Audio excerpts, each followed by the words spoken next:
Buonasera amici telespettatori e benvenuti a una nuova puntata di speciale calciomercato di Calcio Napoli 24. Chi vi parla è Bruno Galvan. Una giornata di assoluto caos nel senso positivo in casa Napoli, perché oltre all'ufficialità di Salvatore Sirigu con tanto di tweet presidenziale da parte del presidente De Laurentiis, la novità più importante di giornata è arrivata nel tardo pomeriggio, come avete potuto leggere anche sull'home page di Calcio Napoli 24. Andrea Petagna era al Capodichino per lasciare Napoli in direzione Milano e quindi approdare nella sua nuova squadra che è il Monza. Quindi la trattativa tra Monza e Napoli possiamo dire che è finalmente chiusa. L'attaccante si trasferirà in Brianza con la forma del prestito con obbligo di riscatto che verrà praticamente si eserciterà automaticamente alla salvezza da parte del club del presidente Silvio Berlusconi.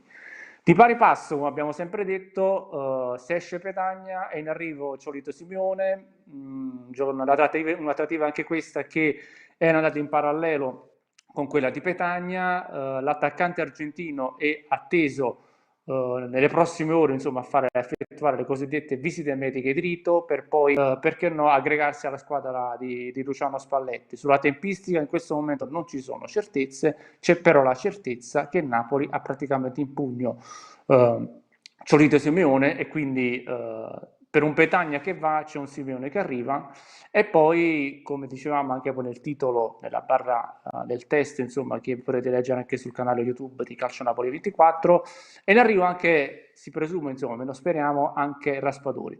Ma di questo e di altro parleremo insieme al nostro ospite, Luca Cerchione, che ringrazio per la sua presenza.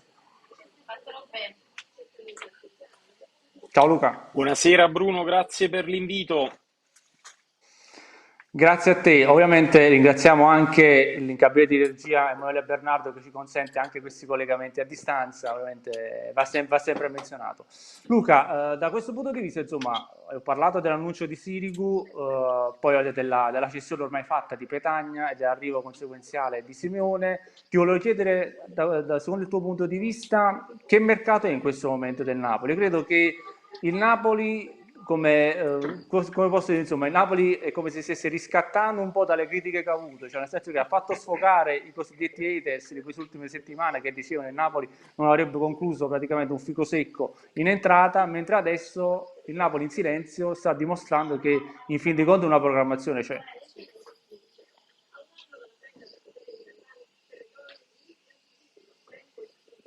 Allora, Bruno, in realtà il Napoli nella giornata di oggi, vabbè, tra ieri e oggi ha fatto quello che bene o male sapevamo tutti, ovvero lo scambio, se così vogliamo definirlo, dentro Simeone e fuori Petagna. Non so se hai avuto modo di leggere le cifre che ho pubblicato, ma sono quelle ufficiali perché mi arrivano direttamente dal Napoli. C'è la differenza di 1 milione di euro tra le due operazioni, legati solo ed esclusivamente al bonus. Petagna va in prestito al Monza con diritto di riscatto per 2 milioni più 12 di riscatto e 1 milione di bonus, ma il riscatto diventa obbligo nel momento in cui il Monza dovesse salvarsi. Viceversa, Simeone non è ancora ufficiale per il semplice motivo che le cifre sono praticamente le stesse. Prestito oneroso 2 milioni, diritto di riscatto 12 milioni fissato, 2 milioni di bonus relativi, ti do anche questa notizia, relativi a presenze e gol in Champions League, poi mi darai ragione fra qualche giorno. Si discute ancora solo ed esclusivamente della clausola riguardo l'obbligo di riscatto, perché il Napoli lo vuole solo in diritto, il Verona invece chiede, come già sapevamo da qualche settimana, all'obbligo. Pare che si possa trovare un incontro sulla base di alcuni, come dire, alcuni step raggiunti dal calciatore in maglia azzurra, anche qui relativi al numero di presenze e all'impiego e all'incidenza del ragazzo in Champions League. Poi Sirigu, ovviamente queste tre operazioni erano le operazioni che ci aspettavamo tutti, così come ci aspettiamo ancora di vedere Raspadori con la maglia azzurra. Si può opinare sulle tempistiche perché sicuramente, visto e considerato che siamo a giovedì sera e Sul lunedì a portiere quest'ora avremo già sicuramente. finito, ecco, lunedì a quest'ora avremo già finito la prima di campionato. Sai, Bruno, ne abbiamo parlato lungamente anche martedì. Un conto è fare un'operazione stile Anghissà, ovvero andare a puntellare la rosa con un calciatore nelle ultime ore del mercato. Un'altra è prendere un portiere che è la base, il fondamento della squadra nelle ultime ore di mercato. Ricordiamoci sempre che da qui alla fine del mercato ci saranno ben 4 gare di campionato. Il Napoli forse sarebbe dovuto intervenire prima, ma come dici giustamente tu, il Napoli ha messo un punto a quelle che sono le critiche dei cosiddetti haters, ma anche semplicemente dei tifosi preoccupati, perché sono in tanti i tifosi azzurri che sono preoccupati. Resta opinabile purtroppo la tempistica di queste operazioni. No, la domanda che sicuramente tutti quanti adesso si chiedono è per Raspadori. Perché? Perché ne stiamo parlando ormai da una decina di giorni, no? Io ho avuto modo di scherzare dicendo insomma che la trattativa a Raspadori mi ricorda un po' quel paltò di Napoleone nel film Miseria e Nobiltà quando Totò doveva andare a fare la spesa dal pizzicagnolo e insomma c'era un po' tutta quella scena. E io non vorrei che il Napoli non vorrei che il Napoli per prendere Raspadori possa stravagare, insomma un giocatore valido, un giocatore forte, però io devo essere molto sincero, io 40 milioni con bonus o senza bonus, per me è un tantino qualcosina in più rispetto al valore reale. Però ripeto, anche lì secondo me il Napoli se riuscisse a portare a casa questo colpo, io dico che guardando il panorama calcistico italiano, dove sono arrivati sì, sicuramente calciatori di nome, di Maria o altri calciatori diciamo che non sono più giovanissimi da questo punto di vista, però se dobbiamo guardare nel medio e lungo periodo, io sì, lo definirei l'operazione Raspadori sicuramente lungimirante, perché garantirebbe a Napoli un calciatore forte per i prossimi 4-5 anni almeno.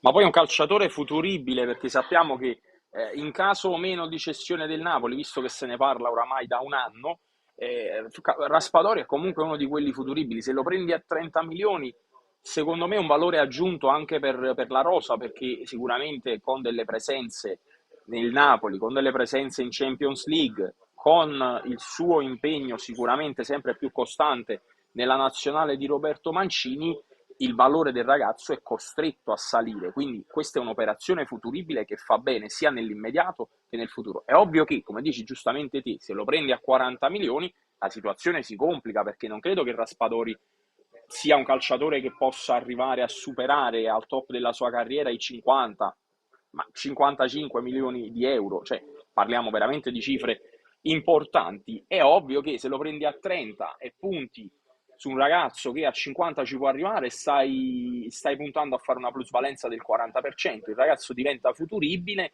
e quindi fa aumentare anche il valore del club e l'appetibilità del club. Diversamente, come dici tu, sinceramente a 40 milioni, se il Napoli si fosse mosso prima avrebbe potuto fare ben altre valutazioni, non so se sei d'accordo.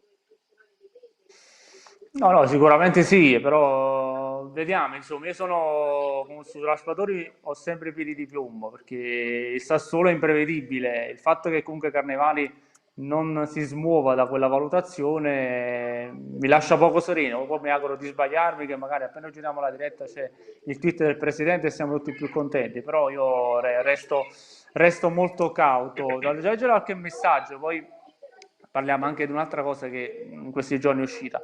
Leggo Francesco Ele, dice la Roma 40.000 abbonati, squadra super solida e pronta per l'inizio e in più sta trattando un difensore per consolidare la difesa. Chi difende questa società ovviamente poi mette le facce del clown. Allora, molto onestamente, allora, la Roma e il Napoli, sicuramente 40.000 abbonati, tanto di cappello la Roma, ha preso Dybala, ha preso Matic, Naldo, un mercato sicuramente importante, però alla fine conta il campo. Cioè, alla fine tu puoi prendere tutti i calciatori che vuoi, ma se poi in campo, almeno per come la vedo io, questa è un'idea sicuramente opinabile di calcio, cioè io non sono per le figurine in campo, perché tu hai tutte le figurine che vuoi, ma se non hai un'idea di gioco, non hai almeno idea di gioco, tu prendi tutte le figurine che vuoi, ma alla fine il risultato è sempre quello, un po' come succede al PSG piuttosto che ad altri. Detto questo, la domanda che ti volevo fare è un'altra, rilacciando poi al discorso dei 40.000 abbonati.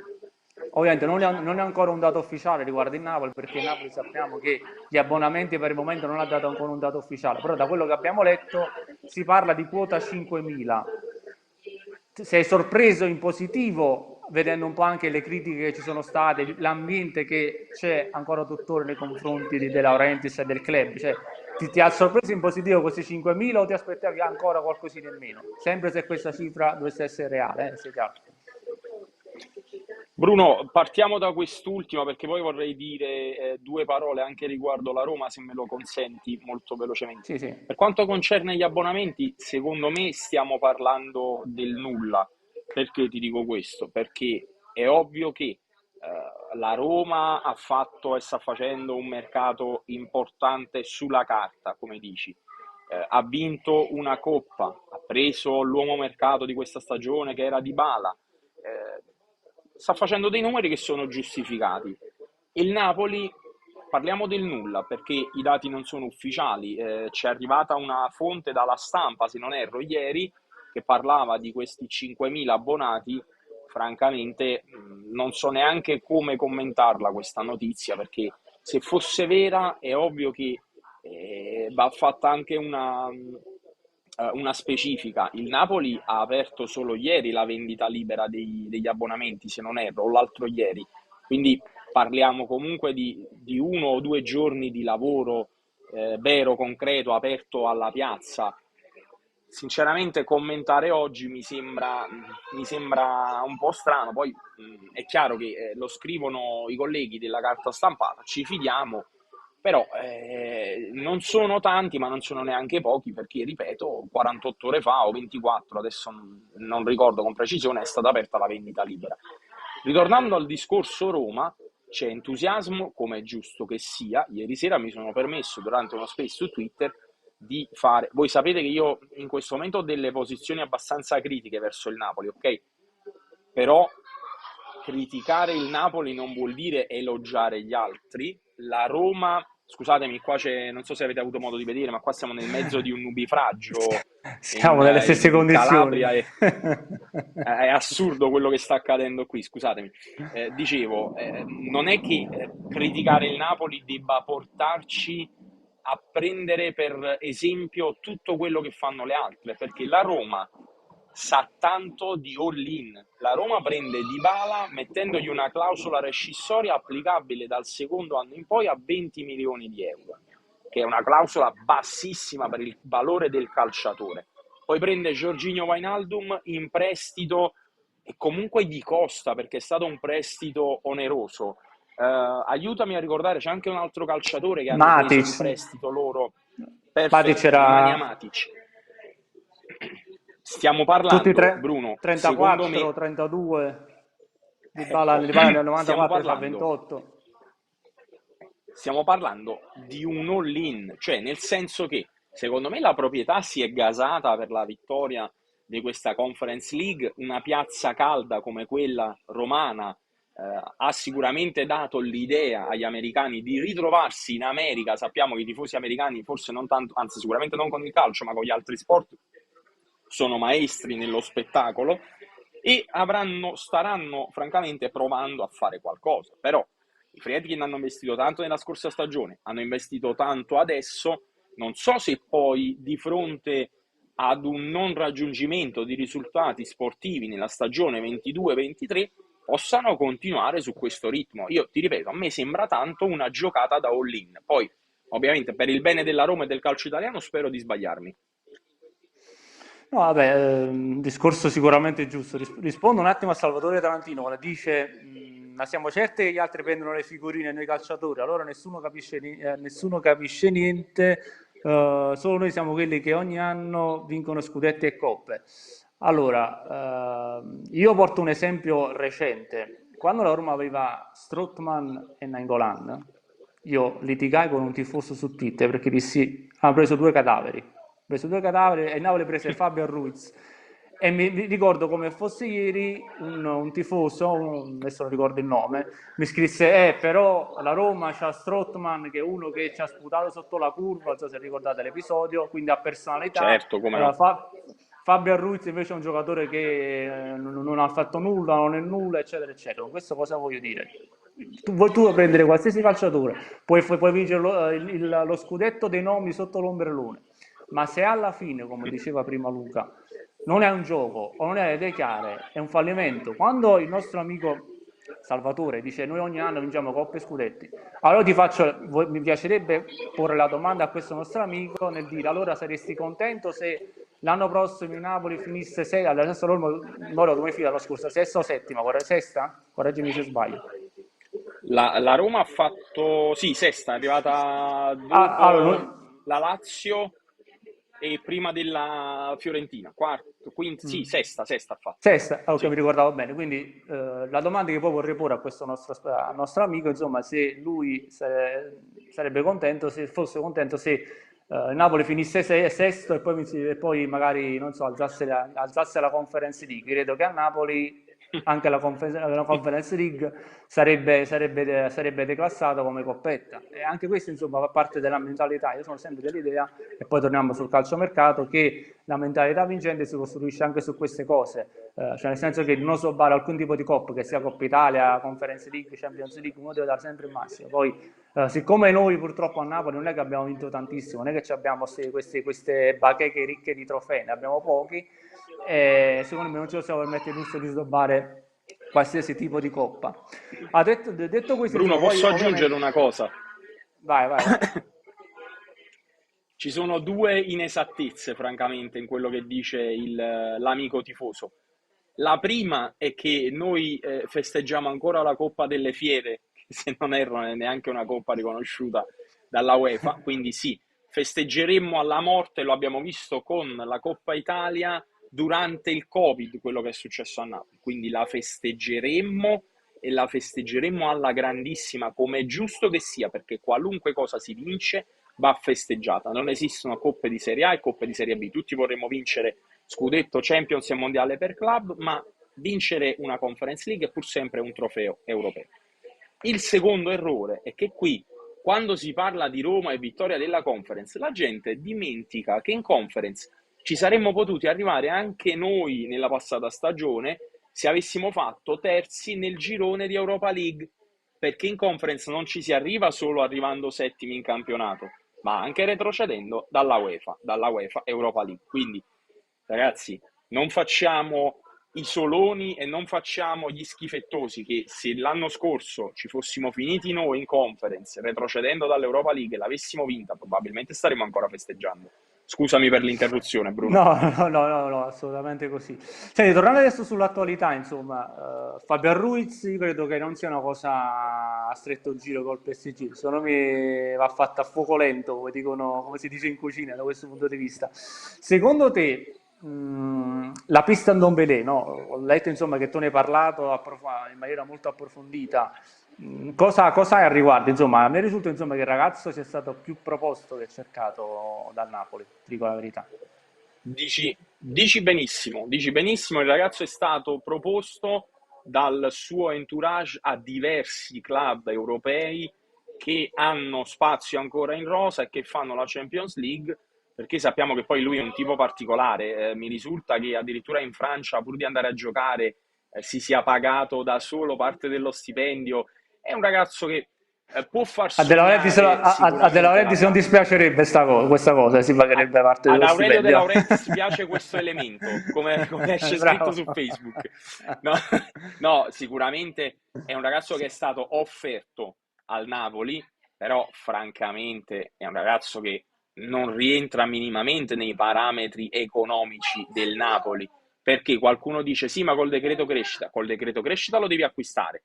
Non è che lo tieni in prestito e il cartellino è di un altro all'estero e tu lo paghi senza l'IRPEF, no, lo devi acquistare. Acquistare non è fattibile in questo momento per il Napoli, perché se il Napoli avesse avuto budget da immettere sul mercato avrebbe già preso Raspadori e non starebbe trattando strenuamente alla morte per 2, 3, 5 milioni di differenza. E di conseguenza io me la terrei operazione magari dell'ultimo minuto, stile Anghissà. Francamente, da quello che mi arriva dal Napoli, Fabian Ruiz non dovrebbe essere sostituito, ma qualora dovesse uscire anche Demme, il Napoli si rilancerebbe su Nathan Nandez, visto e considerato che il Cagliari è andato in B, il ragazzo percepisce un ingaggio importante per un club di Serie B che dovrebbe essere intorno al 1,5 milioni a stagione, e è un calciatore di quelli che può ricoprire più ruoli, sebbene, come disse il suo procuratore Oscar Bentancur ai miei microfoni lo scorso dicembre, ricordatevi che Nathan Nandez nasce come calciatore offensivo, mano a mano nell'arco della sua carriera, da che era un trequartista, poi si è spostato verso la mezzala, e poi qualche volta, siccome ha delle buone capacità di interdizioni, ha fatto anche da mediano, ma lui è una mezzala atipica stile Anghissà, stile Allan. Quindi, da quello che mi risulta a me, il profilo più probabile e sensibile agli occhi della società resta Nandez, ma solo ed esclusivamente se dovesse uscire anche Demme oltre Fabian Ruiz. Poi è ovvio che tutto quello che accadrà negli ultimi 3-5 giorni di mercato in questo momento è imponderabile. No, anche perché quello che immagino io, adesso siamo all'11, credo siamo all'11, sì. Io credo che se il Napoli realmente un colpo last minute, secondo me, del Napoli, vedendo un po' anche gli ultimi anni, insomma, anche sempre la strategia del presidente De Laurentiis, cioè non mi aspetto che il Napoli il 31 agosto prenda il centrocampista, cioè mi aspetto che il Napoli almeno entro il 25-24 possa definire quello che tra virgolette hai detto last minute, ma last minute non per il Napoli, perché il Napoli storicamente proprio negli ultimi 2 o 3 giorni non è che faccia chissà che. Però vediamo assolutamente, magari potrebbe essere l'anno delle novità, visto che rivoluzione c'è stata, magari De Laurentiis si rivoluziona anche le sue strategie, ma l'ultimo giorno magari ci fa questa sorpresa. Prima parlavi del decreto crescita e tutto poi non si poteva applicare ai giocatori in prestito solamente per un anno, e ovviamente il discorso non può che non cadere sul nome di Keylor Navas, no? Stamattina allora, qui devo fare un elogio, e faccio elogio al vicepresidente Edoardo De Laurentiis, che io ho sempre criticato negli anni, perché secondo me non era ancora pronto per ricoprire quel ruolo, ma devo dire che nelle ultime uscite, almeno mediatiche, da questo punto di vista si sta comportando bene e sta dimostrando, insomma, di avere acquisito un po' quella maturità che forse prima gli mancava. Perché oggi nell'intervista che ha rilasciato ai media del Costa Rica, se ne ha fatto un po' se ne ha fatto un po' di meline su Keylor Navas. Non so se hai potuto leggere le dichiarazioni quando dice sì, è un portiere forte, però noi stiamo parlando col Real Madrid, col Barcellona, col Chelsea e così via. Insomma, da questo punto di vista, il papà Aurelio ha fatto buona scuola, insomma, si tratta di depistare da questo punto di vista il Napoli è sempre bravo. Secondo te, alla fine, se dovessi puntare quel famoso euro, lo punteresti su Kepa o su Keylor Navas? Allora, partiamo dal presupposto che stamattina, quando è uscita quella notizia, Emanuele Guardasole, il nostro collega, l'ha riportata, eravamo insieme in uno Sì. space su Twitter. Emanuele mi ha anche detto e ci ha informati del fatto che probabilmente queste siano state dichiarazioni strappate ad Edo De Laurentiis, perché era una conversazione di WhatsApp che poi il presidente ha subito prontamente cancellato, e il giornalista costaricano ha preso, ha fatto gli screen e ha reso pubblico. Quindi non so sinceramente se è vero quello che ci ha raccontato Manuel, non ho ragione di non credergli perché è un professionista integerrimo. Beh, va detto che questa sarebbe una scorrettezza clamorosa, visto e considerato che se Edo ha cancellato i messaggi, probabilmente non voleva che venisse divulgato quel messaggio. Ragionando in questi termini, ovvero che Edo non voleva che si divulgasse quel messaggio lì, avrebbe potuto dire la qualunque, Bruno. Quindi, facendo questa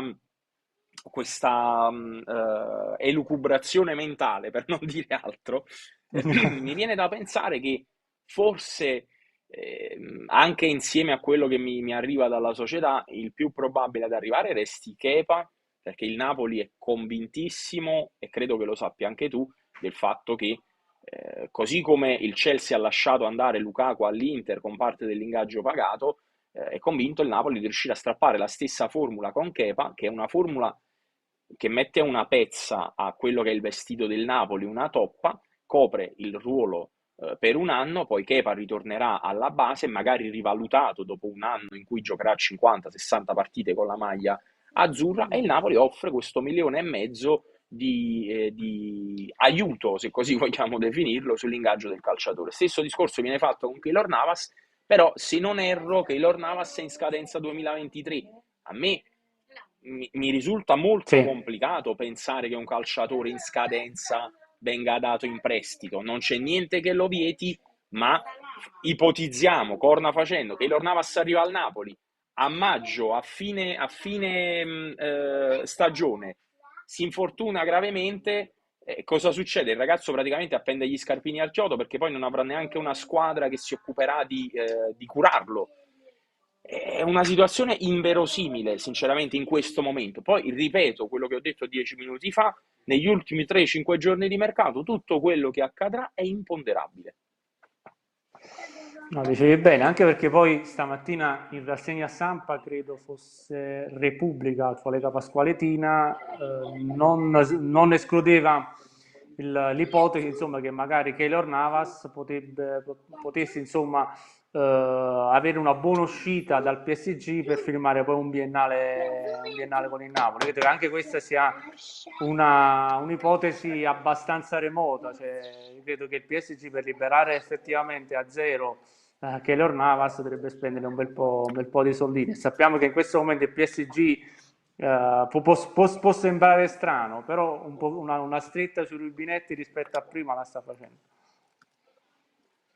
Sì, la sta facendo e stanno anche incominciando a lavorare come una vera azienda calcistica e non più come...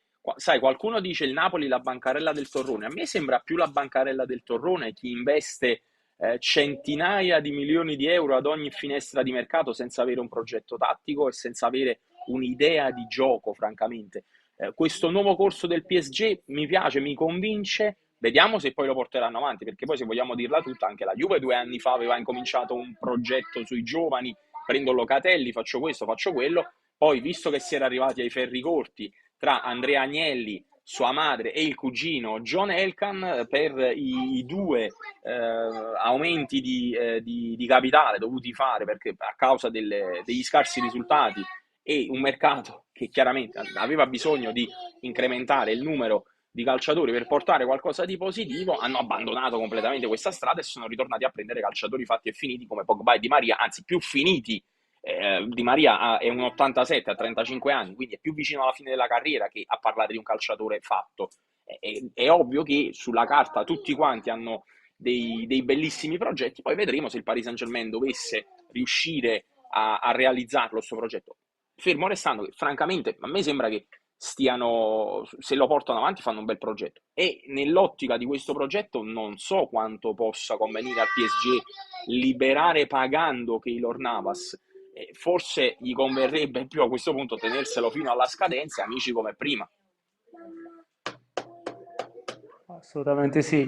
No, vabbè, parlando anche poi di calcio internazionale, prima tu menzionavi Bancarella del Torrone, PSG, io dico sempre, a costo anche di essere impopolare, ma io dico sempre quello che penso, i due più grandi fallimenti calcistici in questo momento in Europa sono il PSG e Manchester City, non me ne vogliono gli altri, perché sono squadre Vero. che spendono l'ira di Dio ogni anno e non riescono a vincere la Champions League.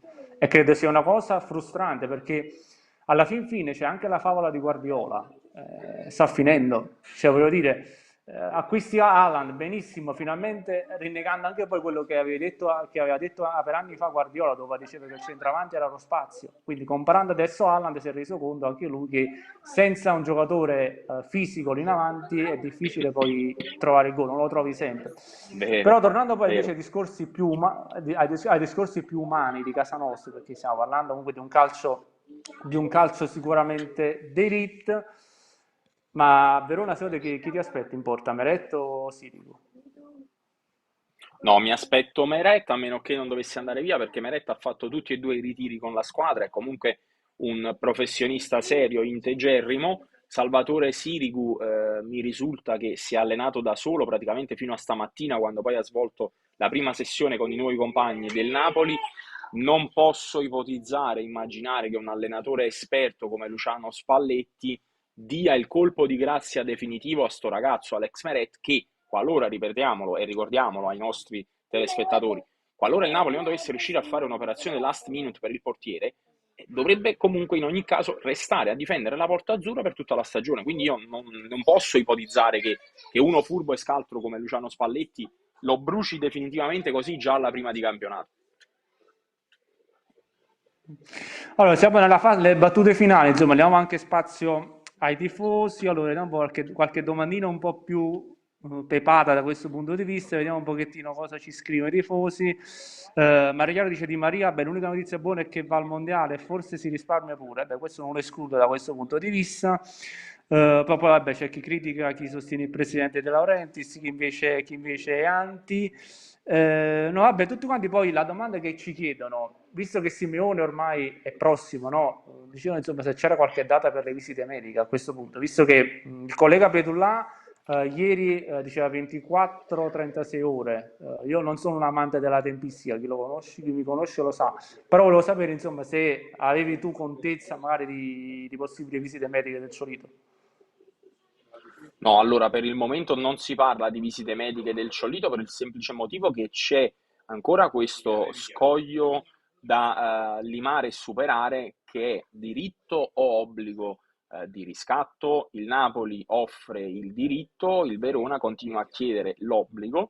Sulla base di ciò, quando sarà trovato l'accordo definitivo, la quadra definitiva, ripeto, a me risulta che stiano parlando di un obbligo veicolato a presenze e gol, quindi incidenza del ragazzo in Champions League.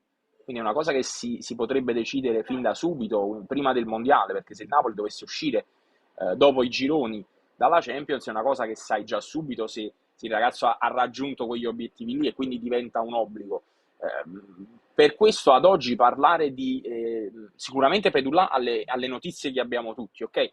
Il Napoli lo vuole, il Verona lo vuole dare, non ci sono problemi in merito, va chiarita la questione di obbligo o diritto, però fin tanto che non c'è questo chiarimento definitivo non è assolutamente ipotizzabile una data per le visite mediche. Poi magari mentre che io e te stiamo parlando e stiamo intrattenendo i nostri telespettatori, Giuntoli sarà al telefono con chi di dovere Come sempre e direi. staranno già organizzati. Sì, come sempre, cioè Giuntoli. Poi vediamo se Fabian arriva realmente a lasciare il Napoli per andare al Paris Saint-Germain, ma qualora dovesse accadere questa cosa, poi vi svelo un retroscena su Giuntoli che è impressionante, vi dà la contezza della grandezza del professionista che abbiamo qui a Napoli, e che purtroppo, non ho paura a dirlo, ovviamente non può esprimersi perché al Napoli sì, la penultima parola può essere la tua, ma l'ultima è sempre del presidente De Laurentiis. Assolutamente sì, poi magari questo tema lo affronteremo nelle prossime volte. Luca, io ti ringrazio per il tempo che ci hai messo a nostra disposizione e ti auguro una buona serata. Le condizioni di tempo come sono? Niente più tuoni? Niente, Ma tutto a non posto? piove, però, come hai potuto vedere all'orizzonte, i lampi non ci lasciano ben sperare per la nottata. Per il momento non piove, il clima è abbastanza fresco, ma di questi tempi ci fa anche piacere. Quindi direi Non che dopo dispiace, non questo dispiace. collegamento alla Giuliacci, linea allo studio. Grazie Bruno, grazie mille. Ciao Luca, un abbraccio, buona serata. Eccoci qui, allora siamo al momento dei saluti, non mi resta insomma che ringraziare soprattutto Emanuele e Bernardo per il prezioso lavoro in cabina di regia. Da parte mia non resta insomma che augurarvi una buona serata con la programmazione di Calcio Napoli 24.